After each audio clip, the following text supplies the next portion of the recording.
Hello guys, what's up? So in this quick video I'm going to show you how you can get this Gatorade filter on Snapchat.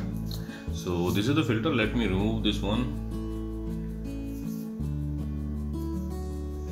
Okay, filter is removed. To get this one you can visit this website. Link to this website I'll give in the description box below. Here in this website you will see the snap code for this filter. If you're browsing this website in your laptop or PC, you can scan the snap code with your Snapchat mobile app. And if you are browsing this website in your mobile, just tap on the snap code and open it with Snapchat. Now in Snapchat you will see this pop-up, unlock for 48 hours. Tap there and there you go, you got the filter. So that's it guys. Likewise you can get this filter on Snapchat. So thanks for watching the video guys. See you in the next video.